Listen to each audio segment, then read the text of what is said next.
मसीह के मधुर नाम में एक बार फिर से आप सबका स्वागत है। और हम प्रभु की मिनिस्ट्री के बारे में देख रहे हैं और प्रभु ने अपने चेलों को जो है वो चुना और उसके बाद में जो है उन 4 चेलों के साथ में प्रभु ने अपनी मिनिस्ट्री आरंभ कर दी है। और वे गलील में विशेष करके, जैसे मैंने बताया, गलील एक प्रकार का डिस्ट्रिक्ट, और उसमें फिर कफरनहूम, उसमें काना, उसमें जो है नाजरत, ये अलग अलग प्लेस हैं, लेकिन बड़ा क्षेत्र जो है वो गलील है। सो प्रभु ने जो है गलील में अपनी मिनिस्ट्री को जो है विस्तार दिया, जिसका वर्णन जो है मत्ती रचित सुसमाचार, मरकुस और लूका यहाँ पर भी आया है। और मैं आपके लिए मत्ती में से पढ़ रहा हूँ, मत्ती रचित सुसमाचार उसका 4 अध्याय और उसके 23 आयत से। मत्ती 4 अध्याय पद 23 से आगे का हिस्सा मैं पढ़ रहा हूँ। और यहाँ यूं लिखा है, यीशु सारे गलील में फिरता हुआ उनकी सभाओं में उपदेश करता और राज्य का सुसमाचार प्रचार करता और लोगों की हर प्रकार की बीमारी और दुर्बलता को दूर करता रहा। और सारे यहूदिया में उसका यश फैल गया और लोग सब बीमारों को, जो नाना प्रकार की बीमारियों और दुखों में जकड़े हुए थे और जिनमें दुष्टात्माएं थी और मिर्गी वाले और झोले के मारे हुओं को उसके पास लाए और उसने उन्हें चंगा किया। और गलील और दिकापुलिस और यरूशलेम और यहूदिया से और यरदन के पार से भीड़ की भीड़ उसके पीछे हो ली। ये है प्रभु। देखिए लिखा है वो गलील में आया। और हम पूरे प्रभु की मिनिस्ट्री को यदि 3 हिस्सों में देखें तो हीलिंग, टीचिंग एंड प्रीचिंग। बीमारों को या दुख तकलीफ में पड़े हुओं को चंगा किया, प्रीचिंग करी उन लोगों को जो प्रभु को नहीं जानते थे, और टीचिंग उन लोगों को जो प्रभु को जानते थे। सो देखें, प्रभु गलील में फिरता हुआ उनकी सभाओं में उपदेश करता और राज्य का सुसमाचार प्रचार करता। उपदेश करता, जैसा मैंने बताया, प्रीचिंग, और सुसमाचार का प्रचार करता, टीचिंग, और हर प्रकार की बीमारी, हीलिंग, हर प्रकार की बीमारी और दुर्बलता को दूर करता रहा। और क्या हुआ? और सारे सूर्या में उसका यश फैल गया। अब सूर्या जो है उत्तर की तरफ है, सूर्या यरूशलेम जो है दक्षिण की तरफ है वहां, और फिर उसके पास में यहूदा वहां। और देखिए 25वें आयत में लिखा है, गलील, दिकापुलिस, यरूशलेम, यहूदिया से और यरदन के पार से भीड़ की भीड़ उसके पीछे हो ली। और प्रभु की मिनिस्ट्री का जो केंद्र है वो गलील का कफरनहूम है, गलील का कफरनहूम है। और प्रभु यहां कई बार आए। और लिखा है 24वें आयत में, सारे सूर्या में उसका यश फैल गया और लोग सब प्रकार के बीमारों को, जो नाना प्रकार की बीमारियों और दुखों में जकड़े हुए थे और जिनमें दुष्टात्माएं थीं और मिर्गी वाले और झोले के मारे हुओं को उसके पास लाए और उसने उन्हें चंगा किया। ये प्रभु की मिनिस्ट्री थी। उसने एक भी व्यक्ति, आगे लिखा है कि जितनों ने उस पर विश्वास किया, जितनों ने उसको छुआ, जितने उसके पास आए, सब के सब चंगे हुए। ऐसा नहीं कि इक्का दुक्का करोड़ों लोग आए उसमें से मालूम पड़ा 10 ही चंगे हुए। नहीं, यहां प्रभु के पास जितने आए उतने उतने, क्योंकि हमें मालूम है अब कि वो सामर्थी परमेश्वर पृथ्वी पर आ गया है। उसके वाणी में, उसके थूक में, उसके पांव में, उसके हाथ में, उसके वस्त्रों में, उसके बोलने में, सब में सामर्थ्य है। और इसको वे महसूस कर रहे थे। सारे गलील के लोग आ गए और रोज की रोज ये एक चीज, प्रभु 3 चीज, टीचिंग, प्रीचिंग एंड हीलिंग, और इसको हम विस्तार से देखेंगे। सो आए मेरे साथ अध्ययन पे चले। सो हमारा प्रभु वो जो अपनी मिनिस्ट्री का आरंभ और जो केंद्र बिंदु रखा उसने वो गलील, गलील, और गलील में भी कफरनहूम। कफरनहूम वो जगह जहां प्रभु ने अपनी सेवा का केंद्र रखा, और वे अभी तक वे 4 जो उनके शिष्य उन्होंने बनाए थे वे उनके साथ हो लिए, और प्रभु जो है कफरनहूम में इन 4 के साथ आया, और जो है कफरनहूम के लोग बीमारों को जो है लेकर के आ गए। और जैसे मैंने बताया कफरनहूम, काना, नाजरत, ये सारे जो हैं गलील के हिस्से हैं। सो प्रभु ने अपनी मिनिस्ट्री को यहां से आरंभ किया, और ये 4 चेले प्रभु के साथ आरंभ से। और देखिए, किसी का चुनाव जो है अपने आप नहीं, चुनाव परमेश्वर की ओर से हुआ, परमेश्वर की ओर से हुआ। जब अंधेरा ही था तब उन्होंने अपनी सेवा आरंभ करी, और लिखा है कि प्रभु जल्दी उठ गए और एक ऐसी जगह को देखा जो शांत थी, और अपने पिता से प्रार्थना करने निकल गए।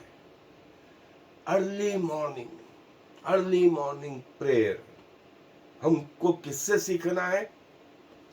प्रभु यीशु मसीह से सीखना है। स्वयं सब थके हुए, लेकिन प्रभु भी थके हुए, लेकिन कब उठे? अर्ली मॉर्निंग लिखा हुआ है, बहुत जल्दी, सूर्य निकलने से पहले, उजियाला होने से पहले प्रभु निकले और पिता से प्रार्थना करने में समय बिताने लगे। ये प्रभु की लाइफ थी, हमें ये सीखना, और इसी ही जो है वो प्रातःकालीन या मॉर्निंग प्रेयर कहते हैं। हमारी दिनचर्या का आरंभ हमें यहां से करना है, और ये किससे सीखा हमने? ये प्रभु यीशु मसीह से सीखा, ये प्रभु यीशु मसीह से सीखा। कई लोग सोते ही रहते, लेकिन प्रभु वो भी थके हुए, लेकिन प्रभु उठे और जल्दी जाकर के क्या करा? एकांत में, चेले सो रहे हैं, लेकिन प्रभु गए और जो है दुआ करने लगे। इसका बहुत अच्छा वर्णन जो है, जैसा यहां लिखा है मरकुस रचित सुसमाचार 1 अध्याय 36वें आयत में लिखा है कि प्रभु दिन को निकलने से बहुत पहले जो है निकल गए, और पतरस और चेले उसको ढूंढते हुए उसके पास आए, और उन्होंने कहा, हर व्यक्ति तुझे ढूंढ रहा है, और जो है कफरनहूम में लोग चाहते हैं कि प्रभु वहां ठहरा रहे, और जो है प्रभु को वे चाहते थे कि प्रभु अपने ज्यादा से ज्यादा दिन यदि कफरनहूम में रहेंगे तो वहां के लोग न सिर्फ शिक्षा प्राप्त करेंगे वरन चंगे होंगे। तमाम बीमारियों से एक भी ऐसी नहीं थी जिसको प्रभु नहीं सुधार पा रहे थे, सब बीमारियां दुष्ट आत्मा से संबंधित, मानसिकता से संबंधित, मिर्गी से संबंधित, जो है पैरालिसिस से संबंधित, लेप्रोसिस से संबंधित, सब हम देखते हैं कि अंधे देख रहे हैं, बहरे सुन रहे हैं, लंगड़े चल रहे हैं, हैंडीकेप के जो है वैसी स्थिति हो गई जो है। और प्रभु, जैसा लूका में लिखा है कि प्रभु इस पृथ्वी पर ये करने आए भी थे, और जो है प्रभु ने जब पृथ्वी पर अपनी मिनिस्ट्री आरंभ करी तो बिल्कुल ऐसे करी, और प्रभु ने अपने चेलों से कहा, आओ कहीं और चले, आसपास के गांव में चले जहां मैं प्रभु के नाम का प्रचार कर सकूं, क्योंकि मैं इसीलिए आया हूं। मैं इसीलिए आया हूं कि प्रभु के राज्य के सुसमाचार का जो है लोगों को बता पाऊं। अभी तक ये सब कुछ अनजान था। स्वर्ग के बारे में लोग, दुनिया नहीं जानती थी, और आज भी सिर्फ वही जानती है जिसे प्रभु यीशु मसीह ने प्रकट किया, डिक्लेयर किया, बताया। इसके अलावा कोई और स्वर्ग की बात नहीं बता पाया और न बता पाएगा, क्योंकि प्रभु ने कहा स्वर्ग पर कोई नहीं चढ़ा सिवाय इकलौते पुत्र के, और उस पर जिस पर उसने अपने आप को प्रकट करना चाहा कि स्वर्ग के रहस्य उस पर प्रकट करे, वो व्यक्ति ही जान पाया, अन्यथा ये सबसे छिपा रहा। और जो है प्रभु ने कहा कि उनके पृथ्वी पे आने का महत्वपूर्ण कारण ही इस बात को बताना स्वर्ग का राज्य, परमेश्वर का राज्य, परमेश्वर का राज्य। और जो परमेश्वर के राज्य में प्रवेश करे उसके लिए प्रभु ने कंडीशन बताई। पहली चीज बोली रिपेंटेंस, दूसरी चीज कही फॉलो, और मृत्यु तक परमेश्वर के प्रति विश्वास योग्य। इसका अनुभव प्रभु ने उस समय से देना जो आरंभ किया वो आज तक जारी है। और वही स्टेप है रिपेंटेंस। पहली चीज कि प्रभु मैं पापी हूं, मेरे रास्ते नरक में जा रहे हैं, मुझे इस पाप से छुड़ाए। और प्रभु ऐसा करने में सक्षम है आज भी। और जो है इसीलिए जब प्रभु इस पृथ्वी पर आए हर व्यक्ति सुधरा। और अभी तक ये कार्य सिर्फ मूसा कर पा रहा, लेकिन यहां प्रभु यीशु मसीह को दूसरा मूसा भी कहा जाता है। सारी व्यवस्थाएं प्रभु ने जो है, जिसमें देखा कि लोग परमेश्वर के नाम से जो है करप्शन कर रहे हैं, प्रभु यीशु मसीह ने वो सारी व्यवस्थाएं बदली और कफरनहूम से जो है निकल करके अन्य स्थानों में गए।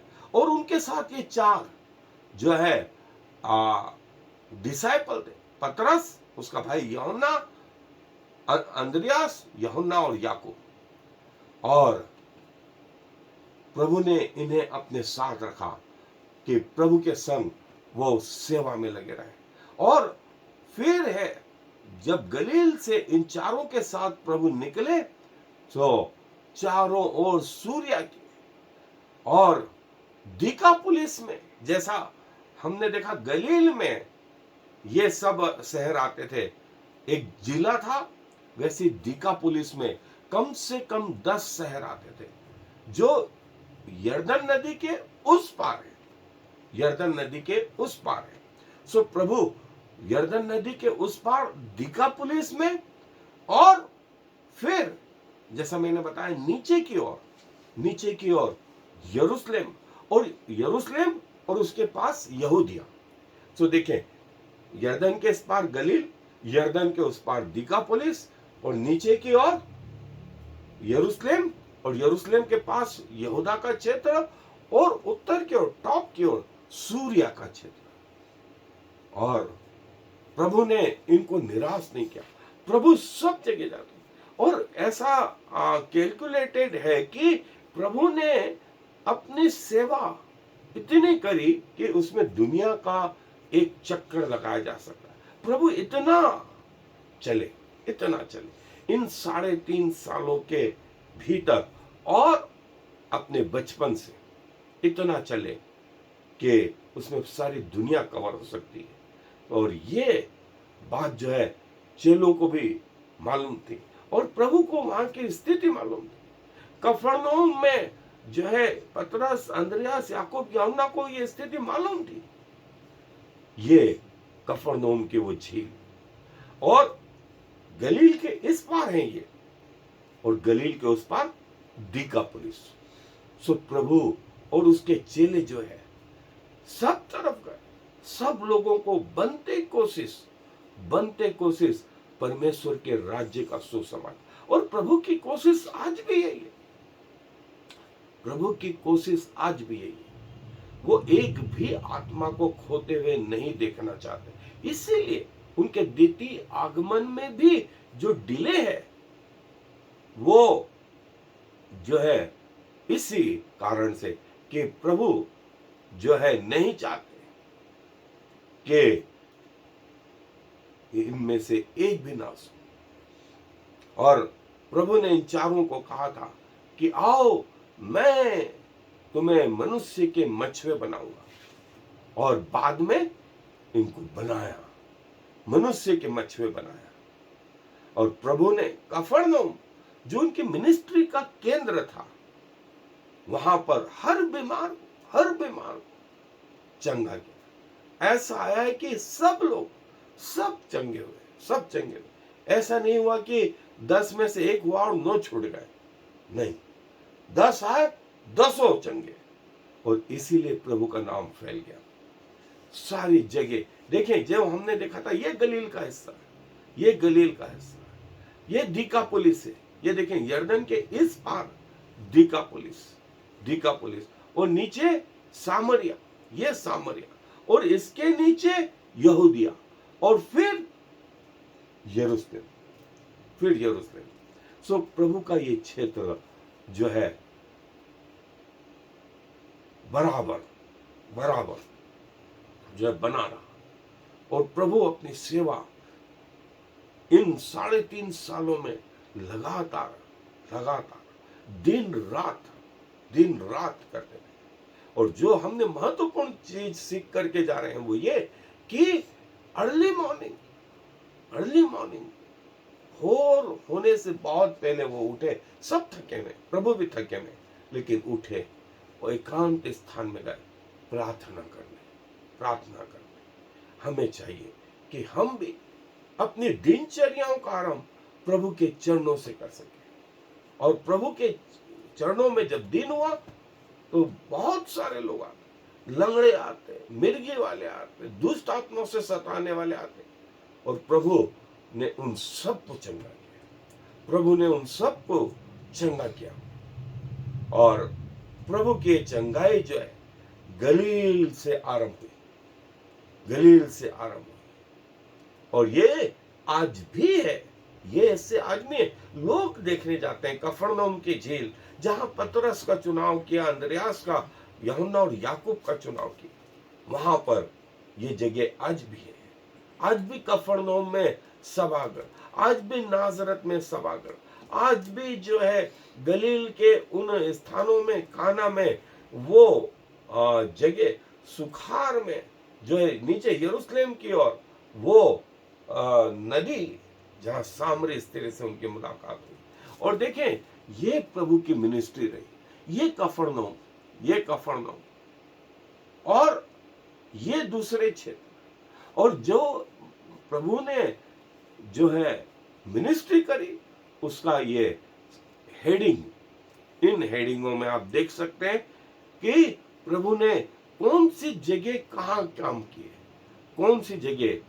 काम किए, और जो है जैसे मैंने बताया, ये नीचे का हिस्सा है। ये देखिए, नाजरत,